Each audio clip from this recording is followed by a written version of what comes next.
Okay, so welcome to class today. We're finally back to normal. As far as schedule goes, the next class will be on Wednesday at normal time.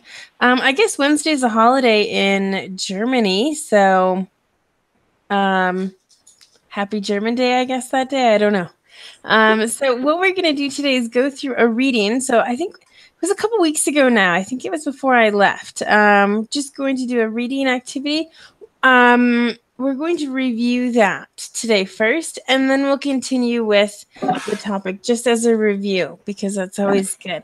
And Bob, this is really good for you because it has to do with boats and ships. Yes. And you've used some of those vocabulary words we're going to see already. So let me just get this out here for you. And again, we have gone through this before, but I'd just like to go through it just because there's really good vocabulary in here. And if you see it once, you're not going to remember it forever. So with Bob here too, it should be very helpful. And what I think is, I'll just move it down a tiny bit here so we can see all of this, right? You can see to this word column, you can see that at the end. Okay, it looks like it. I can see it on the screen. Okay. So what we'll have you do here, let's see, 2, 4, 6, 2, 4, 6. Okay, maybe, well, I know what I'll do. Okay, so I'm going to read the very first part, and then I'll have you two divide the rest, okay? So Nelson, the Trafalgar hero. My greatest happiness is to serve my gracious king and country, and I'm envious only of glory. For if it be a sin to covet glory, I am the most offending soul alive. So first, I just want to talk about what that means. Do you have any idea in about like one sentence? Could you summarize what he's talking about? Because there's a lot of difficult vocabulary here, and not just vocabulary, but the structure of the sentence. It might be confusing. So, what does that first sentence? The first sentences mean?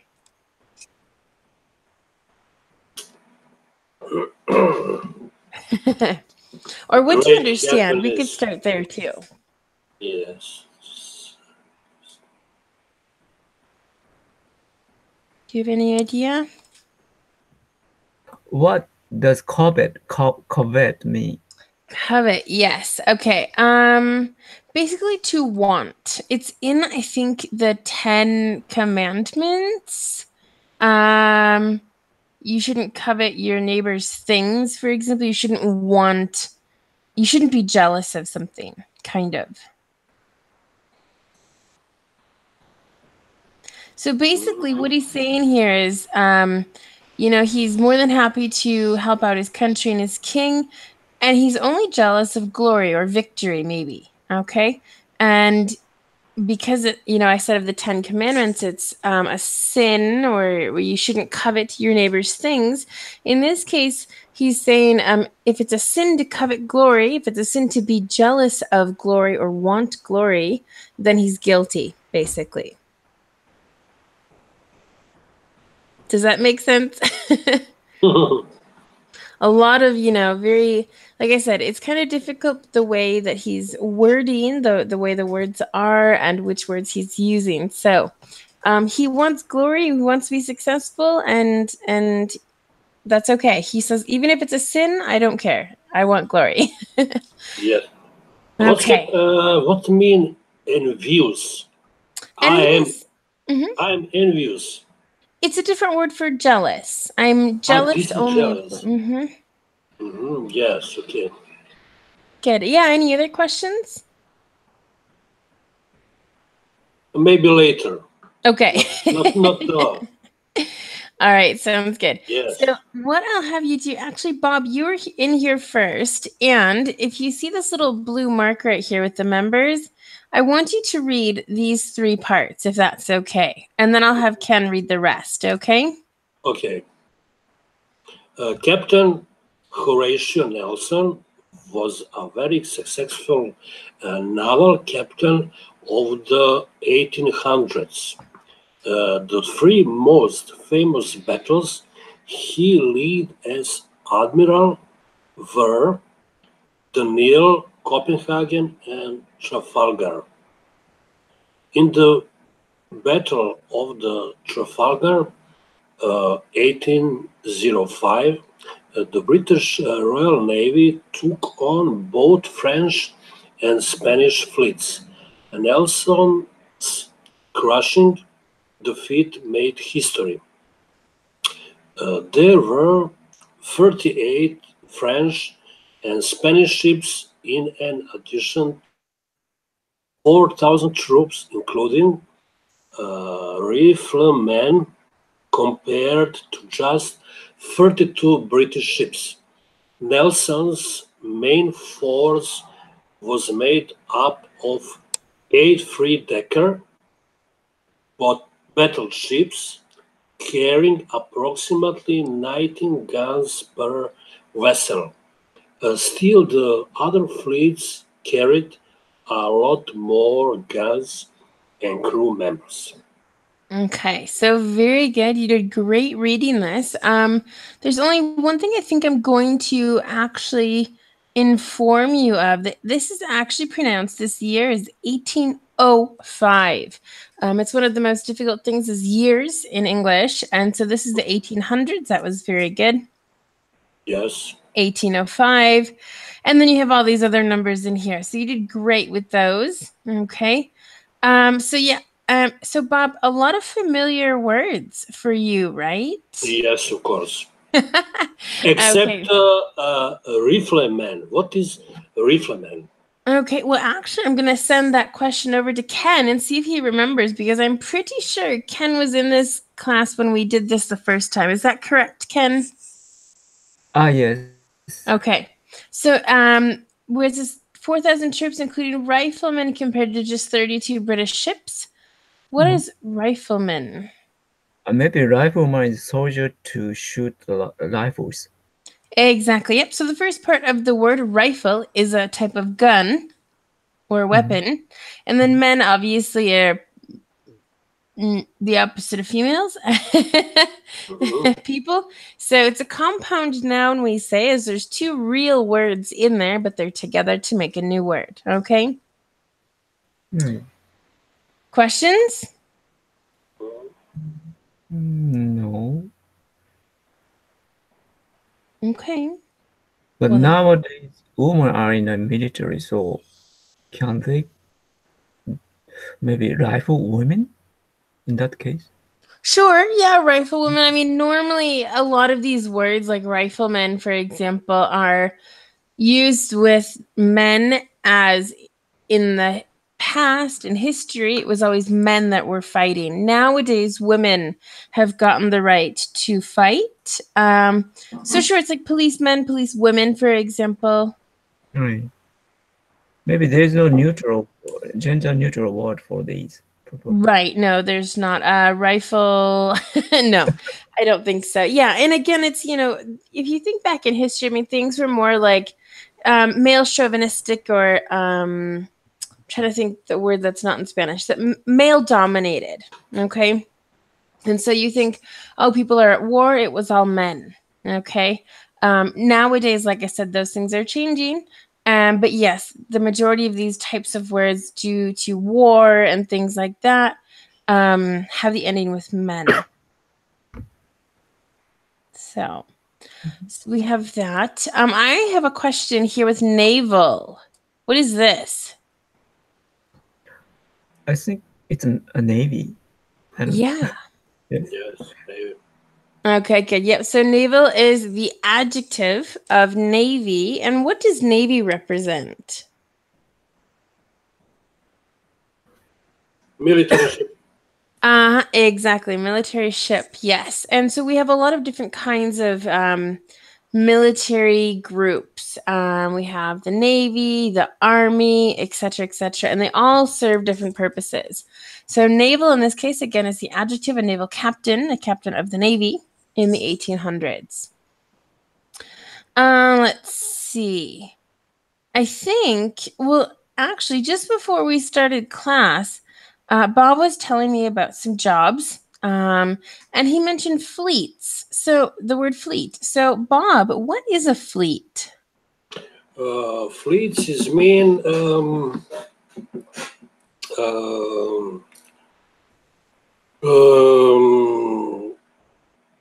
I don't know how many, but this is few ships. This is mean not one ship. This is maybe 10 ships in the fleet. Yes. Okay, yeah. So it's like a group of ships. Group of the ships. Yes, of course. Yes, group of the ships. Yep, perfect. And sometimes, like I said, this happens. It's you understand the word, but you don't know how to describe it. And so as a teacher, it's been quite challenging for me to get used to this. So that's perfect. All right. So before we continue, I have one more question. Decker. Nelson's main force was made up of 8 three-decker battleships. What is this? Bob, do you know what this is? If not, I can... Yes, I think I know. This fort made up of 8 three-decker. This is being because on every ship have deck. Maybe 4, 5, 6, 7, 8. This means up of 8 three-decker. So what they're saying is that there are 8 battleships, okay? And this 3-decker means that there's 3 decks on the ships. On the ship, yes. Exactly. 3 deck on the ships. Yes, technically, I think if we were technically correct, there would be a hyphen here, a little line in between connecting these, so we know that these two go together, okay? Because if you look at it made up of 8 three-decker battleships, it's kind of confusing, okay? So literally, I would probably put a hyphen in here, okay, because these two words go together. But that's okay. I can explain this for you. So any other questions before I have Ken read the rest?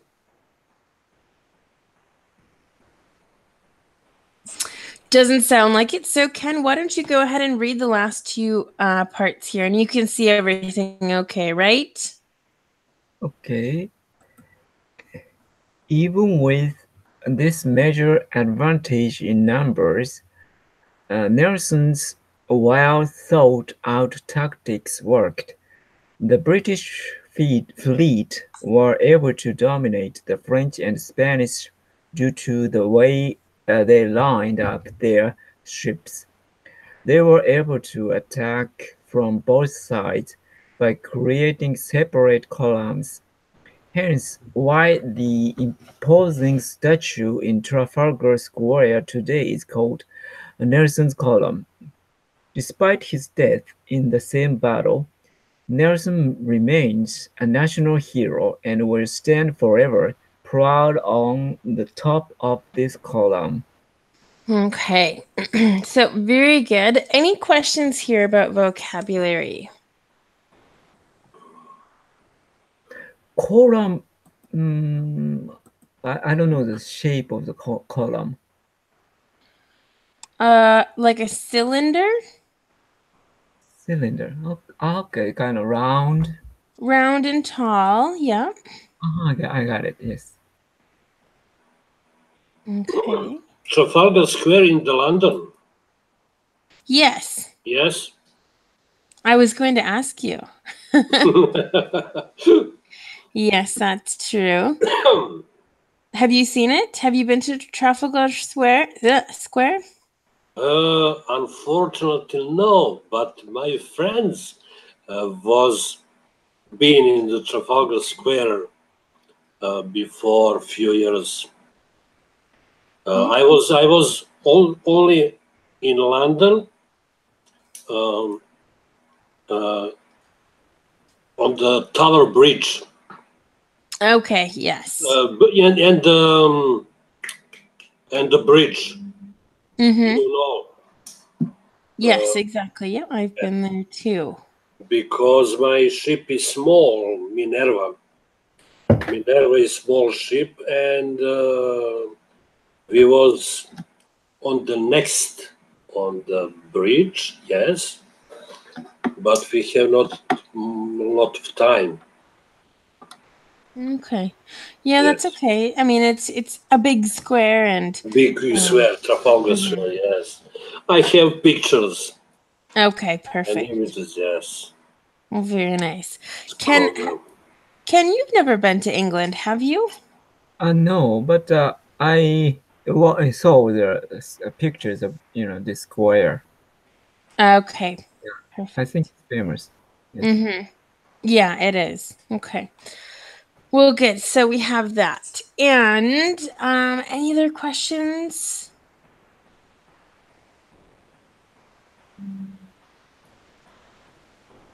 No, No. from Okay. Imposing statue.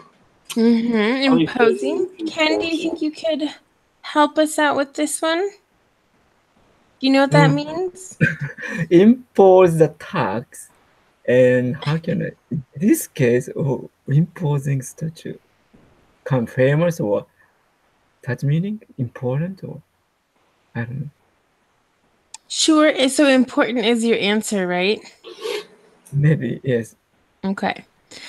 Sure, yeah, hence why the imposing statue, it's big. You can see it, it's imposing, it's kind of like interrupting the space in the square is kind of what it's mentioning, but it just means that it's really big and that it's noticeable, Okay. that you can see it, okay? So good. So like I said, this was a review. And so last time we had talked about these different words. And so what I want to do now, here we go. So it says, do you know any other facts about Nelson? Do you know about any famous battles? So those are some questions. Do either of you know? I personally do not. So there. No? No. No other information? That's okay.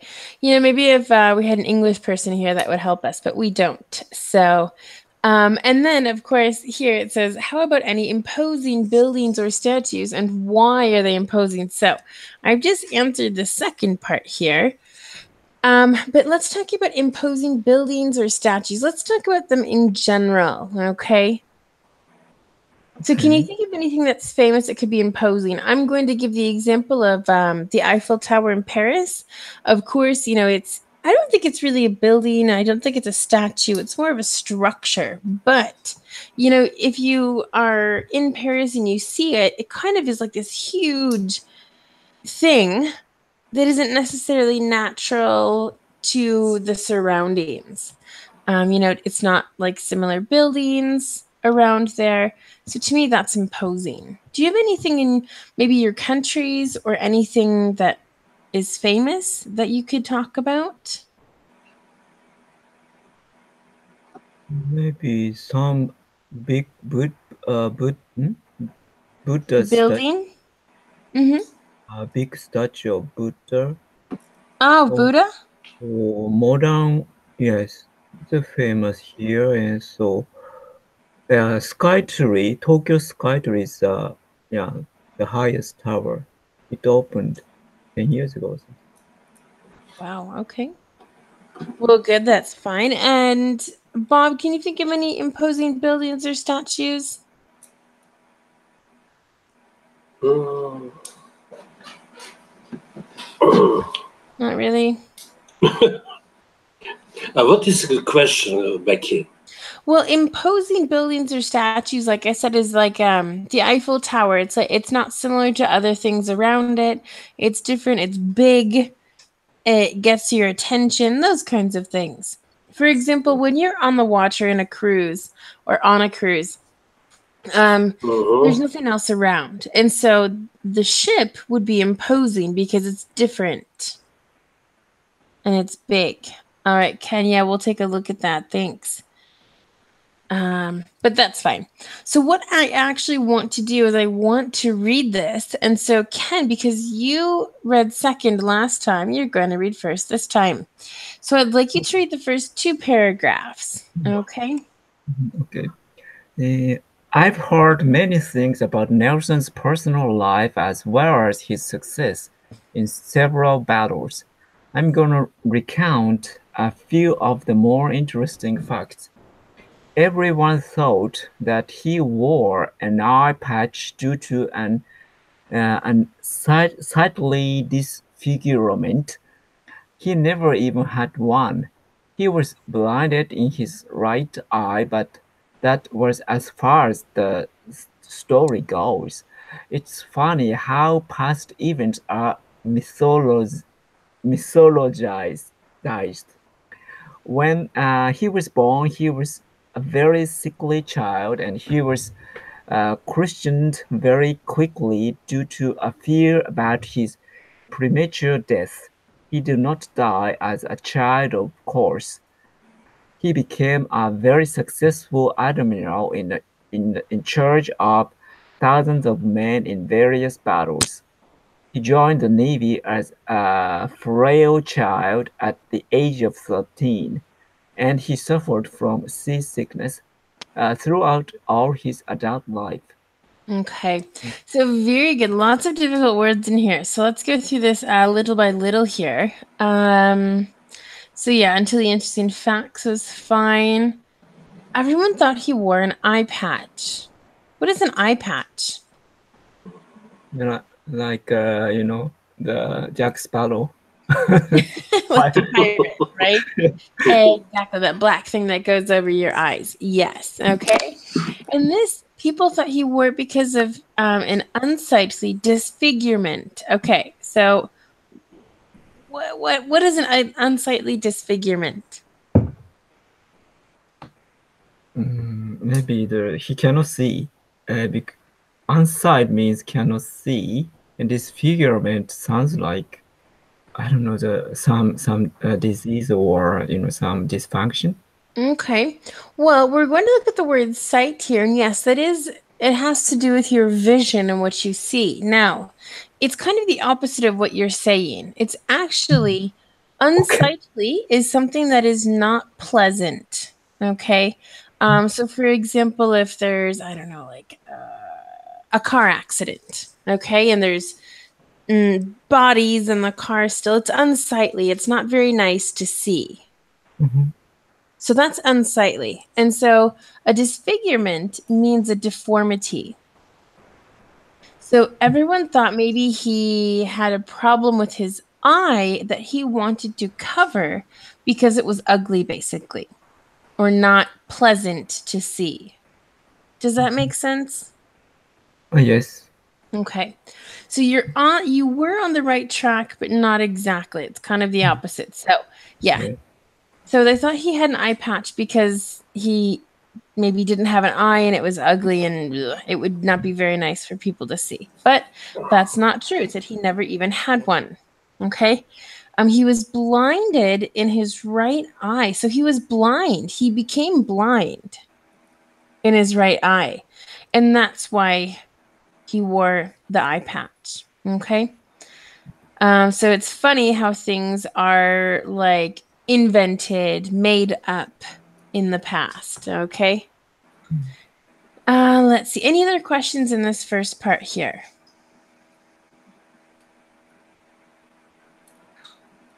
No. Okay. Good. So let's go through the second one here. So when he was born, he was a very sickly child. What's sickly in this case? Maybe fragile. Yeah, fragile's a really good word. Sickly, yeah, he didn't maybe look good. His skin was maybe really white or something like that. He was probably very small. Okay, and then it says he was christened very quickly. What is christened? There's another word for this as well.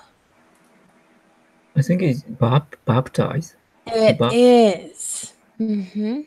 Exactly. So the Christians, we baptize babies when they're younger. And that's kind of the beginning of the sacraments that they will receive throughout their life. And you're supposed to be baptized before you die. So because he was born in a very not great state, they said, hey, let's baptize him really quick just in case he might die. So a premature death is premature means before something is supposed to happen. And that happens when maybe babies are born. They say, oh, the baby will be born December 1st, and the baby is born November 1st. For example, that baby then is premature. Okay. Then of course he didn't die. He was successful. And then now frail, yes, is now, a synonym of sickly. He joined the Navy as a frail or small, let's say, child at the age of 13. Okay. It says, and he suffered from seasickness. What is seasickness? Ill on the sea. Exactly. So yeah, when your body can't handle the sea very well because it goes up and down and all around, your body does not react well. So Bob, have you ever had that experience? Yes, of course. That sounds terrible. Does it happen often? Once time in the Norway, in the north of the Norway. Oh wow! 71 degrees. This is name popular point in the Norway North Cap. Yes, of course, North Cap. North Pole. No, yes, before North Pole, 2,000 kilometers from North Pole. Okay. And many ships have problem in this point because this is free ways from the North Pole, from the north, and from the Iceland. Okay. And we have big waves, and but it's always like that, right? Not always, but usually. Okay. In the winter time, in the winter time, and many passengers have problems for the seasickness. Okay. That sounds absolutely terrible. I think we have tablets. We have tablets for the seasickness medicine. Yes, that's perfect. Yeah. I would definitely take that. Okay, so perfect. So that's seasickness. And there's also car sickness. Okay, people get car sick. Same idea that in the car, when you're in a car, you can get sick as well or feel sick. So it's kind of the same thing, but we just call it a little different. Okay. So before Bob reads the second part, are there any other questions about the first part that we looked at?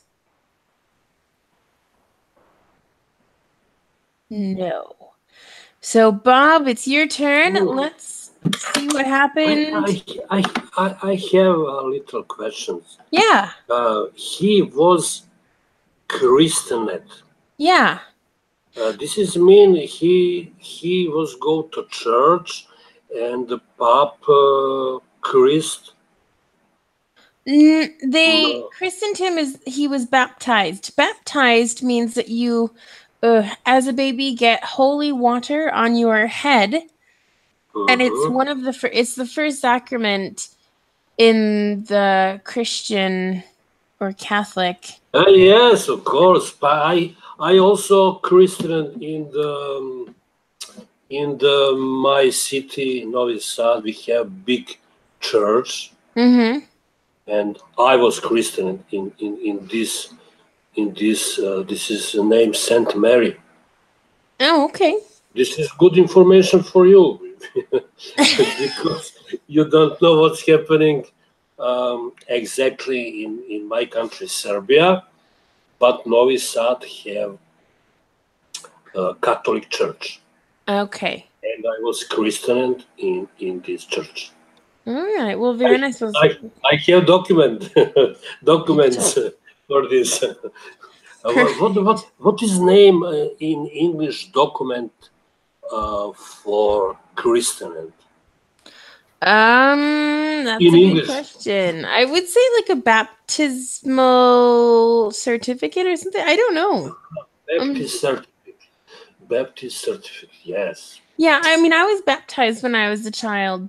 I don't remember this, but This is baptized. mhm. Okay, thank you, Becky. Absolutely. So, Bob, why don't you go ahead and you can read? Can you see this okay, or should I make it bigger? I don't Well, know. little bigger if you can. Little 1 bigger. second. I think I can do magic on my mouse pad. Too much. Okay, Hold on. okay. No, wait. We'll do it a little bit. A. Because Okay. now I have small laptop. Okay. At least it's not on a phone today. That's good. All right. Yes, So here we go. These last two paragraphs. Okay.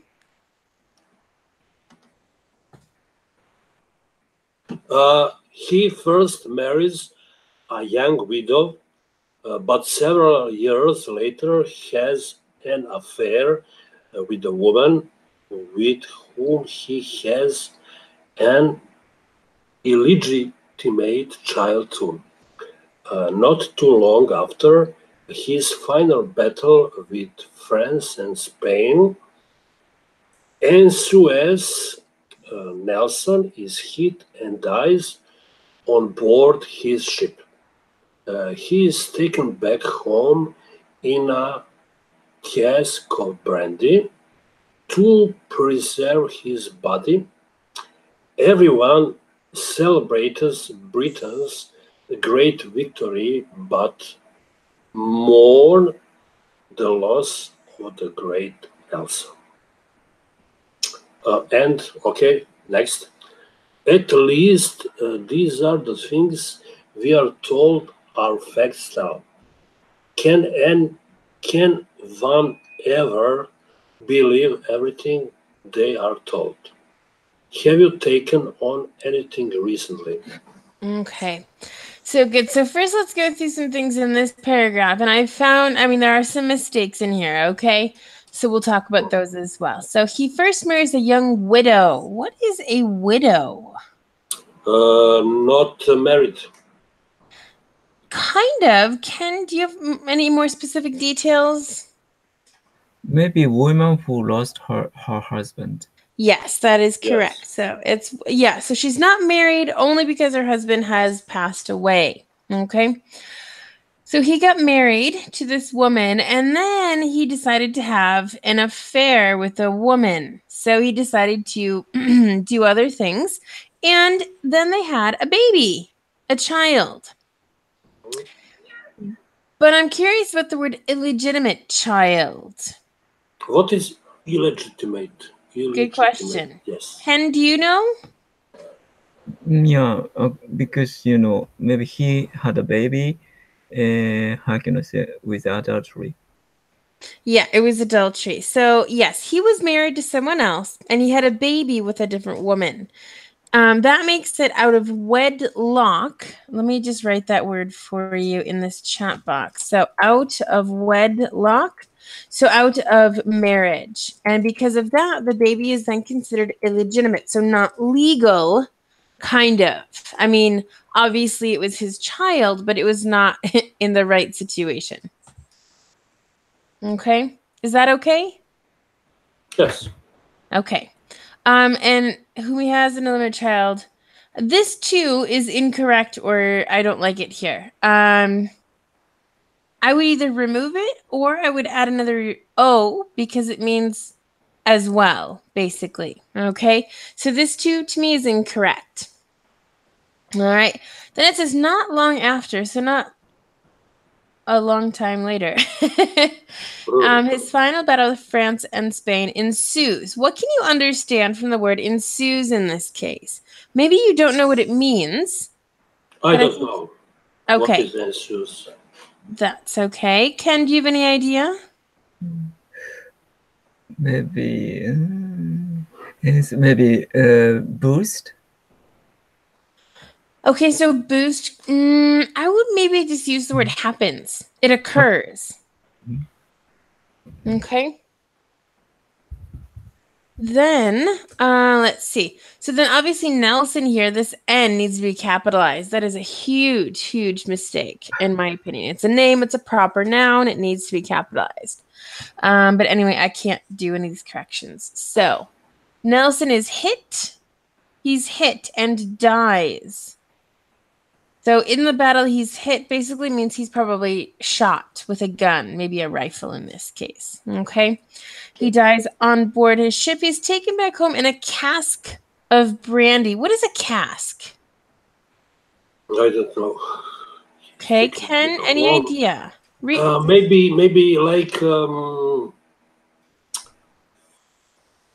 cage. No cage. I kind of know where you're going with this. You know, what would you keep brandy in if you were on a boat? A big wooden something, right? Yes, big wooden box. Barrel. A wooden box. Yes. Sure, yeah. Yeah, exactly. Normally things with alcohol are circular, so you don't waste any of the alcohol, I think. And so that's probably what it was. Wooden jar. Yes, but big, yes, because they put his body. Big, yes, for the body. Mm-hmm. Exactly. So they brought his body back in that. I don't know if it was in the brandy or not, because it says to preserve his body, so I don't know. And everyone celebrates Britain's great victory, but mourn the loss of the great Nelson. What is mourn?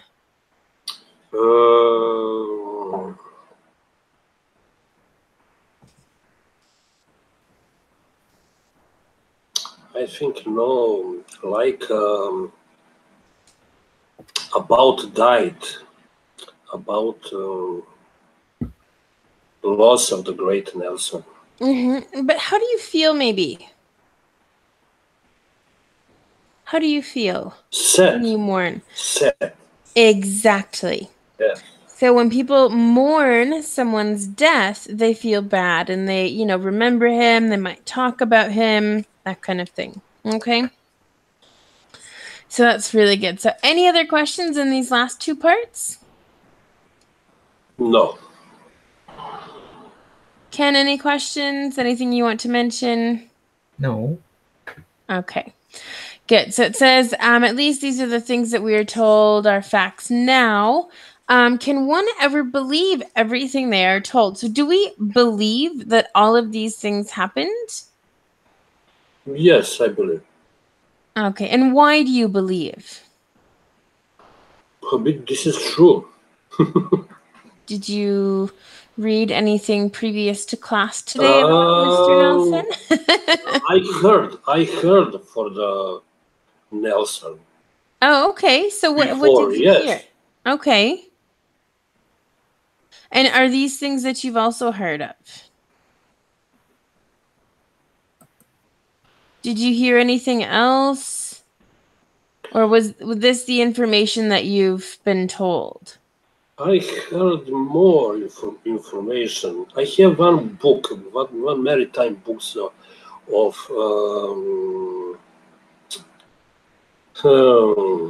what is name? Nelson's first name? No.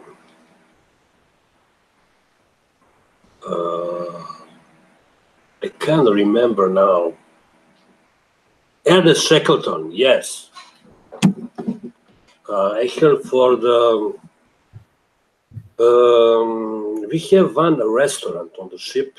Mm-hmm. Is the name of Shackleton. And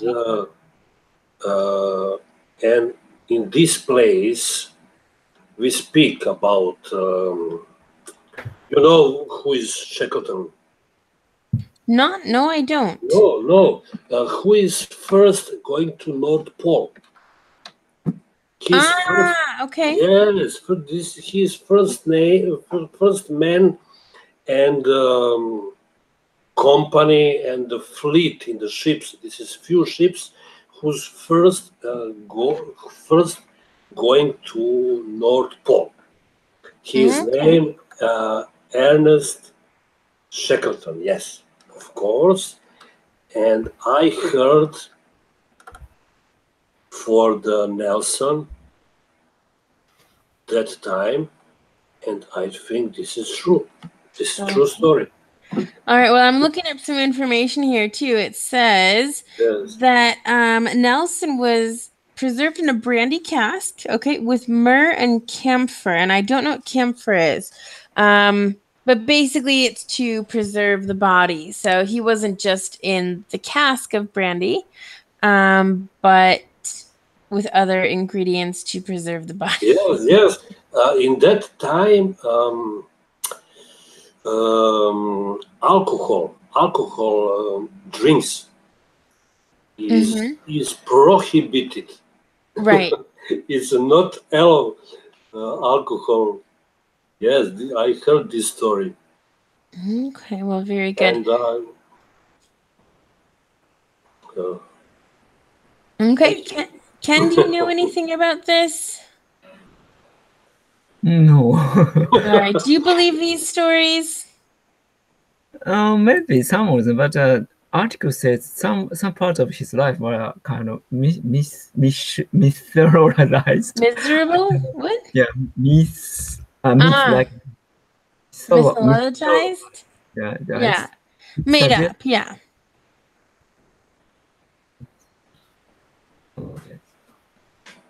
Well, they're talking about his eye in that case, and how, they saw that he had an eye patch, and so they invented some kind of story that was really cool. So, good. And then another question here is, this is vocabulary, okay? So have you taken on anything recently?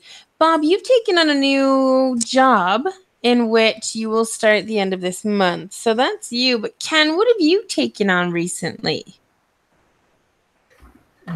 Taking on in this case, but that's that take on me. Good question. Take on is to do something or to begin something. To begin something. Actually, my life is pretty kind of status quo. It's pretty normal. Maybe download a new application. Application, an app? Okay. Yeah. All right, but pretty normal. So you've taken on a new app, basically. Right. Perfect. All right, that's fine. Why don't we go down here? We'll just talk about these questions really quick. So it says, how would you describe the speaker's attitude towards the facts she is telling? Skeptical, optimistic, or inspired? Do you understand all of these words first? Yes, inspired. Inspired. Okay. Ken, do you agree or disagree? Yeah, I think so. Okay. Sure. I actually would say skeptical only because of that line that you read, Ken. But it's funny how past events are mythologized. Okay, so maybe she's a little skeptical. Okay. But inspired sure could work. So Nelson's eye patch was necessary because he was blinded. Wasn't necessary because he was only blinded in his right eye. Was necessary due to disfigurement. Any idea? Number 2. Ken, did you want to say something? Number 2. Yes, number 2. He wasn't. Okay, yes, exactly. I agree with that. He wasn't necessary. He didn't need it because he was blind. Maybe it was just for the other people that were looking at him if it was a little bit strange. Okay. So Nelson's dead body was thrown over the ship with brandy, was preserved in the cask of brandy, was preserved below deck.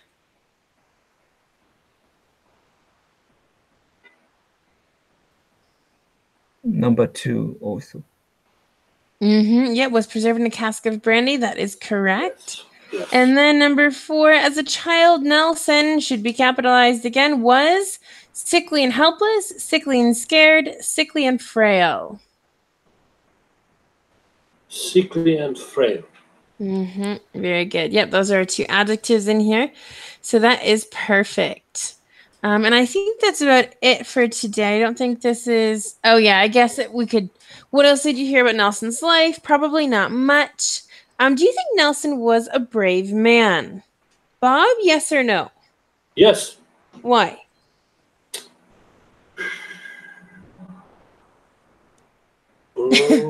No reason? Yes, I have a reason, but too much information for my English. That's okay. Well, why don't we ask Ken, and then I think I can help you. Ken, do you think Nelson was brave? Maybe also the war hero, you know, yeah, kind of. War needs a hero like him to start a war, you know, to justify war. And but he himself maybe brave because he, you know, fought. Well, also he was quite young, you know, and he was what, 13, they said, when he joined the military, and so being young, and he also died in war. Plus they said he was frail and sickly, and those are not exactly very, you know, strong adjectives. And so if he was very weak, but he also took on the responsibility of a very important role, then sure, he was brave. And about his troops admiring him, probably. I mean, afterwards they built a statue for him. So I'm going to say yes on that one. Okay. So with that, I'm going to stop screen sharing here. We are finished for today. We're coming to the end of the class. Okay. And so on Wednesday, we actually have a different kind of class. It's about fixing problems. I'm actually going to go through basically how to mediate between coworkers, what to ask, how to say things. We'll go through a specific dialogue on how to mediate as well. So if you have any problems at work and need some help, it's a great class to join. And that's it for this week of classes. Any other questions so far? No, thank you. All right, sounds good. It is lunchtime for me, so I'm going to go have some lunch. And thanks for joining. Thanks for participating. And hopefully we'll see you both very soon, okay? Okay, have a nice lunch. Thank you. Bye. Goodbye. Bye. Bye, Vakim.